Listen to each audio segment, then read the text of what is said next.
Remember we quoted, or tried to quote, Luke chapter 4, verse 18. He said, "The Spirit of the Lord is upon me, because He has anointed me to preach the gospel to the poor." The good news of the kingdom that's coming. Not the kingdom that is here, because He said, later He said, "My kingdom is not of this world." So we know that His kingdom is not here. He is teaching us later to lay up treasures in heaven where moth does not rust. Where moth does not spoil and rust can't bother it, on and on. See how I butchered the scriptures? And the robber can't steal. But the treasures are the people. It's not the stuff of this life. Because the stuff of this life is going to perish. People that scratch and claw and try to gain and steal from other people and take what's theirs and make it their own, they're doing it for nothing. They're gaining the whole world and losing their own soul. And that goes for the ones who are hirelings and thieves and robbers that come in another way and steal and slaughter the sheep. We'll learn about that in John chapter 10, but right now we're in John chapter 9. But anyway, back to Luke 4. How do I keep this straight in my head? I'm doing the best I can to drive this truck. But He sent me to heal the brokenhearted. Heal the brokenhearted. The disillusioned. The people that believed some lies that were taught them.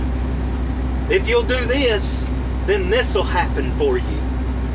If you'll do that, if you'll only, then, that kind of stuff.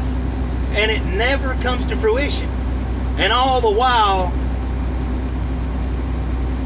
they're eating that person's substance, making promises that they can't fulfill to that person. Well, Jesus come to deliver you from that. He come to preach deliverance to the captives and recovery of sight to the blind, and to set at liberty them that are captive. You remember when He come out of the temple, they were going to try to kill Him. They were picking up stones to throw at Him. And He just passes right through the midst. He hid Himself from them. What a interesting thing to talk about right there. But as soon as He gets out of the temple, He's right there at the door. It just had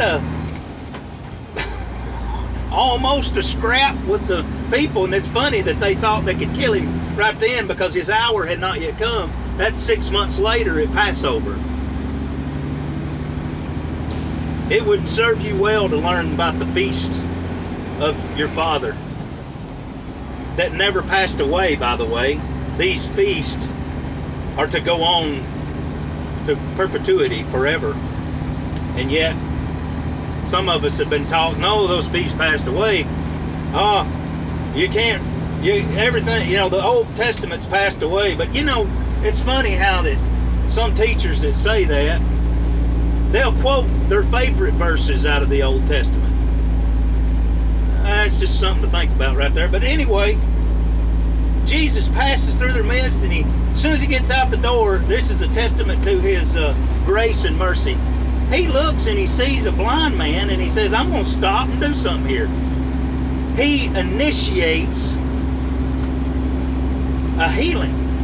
And not only that, true to form, He initiates salvation for this man. And then the disciples ask a question. The question, it's interesting.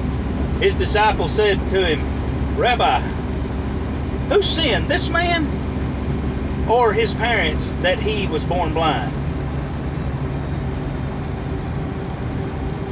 Jesus answered and said, "Neither this man nor his parents sinned, but that the works of God should be revealed in him."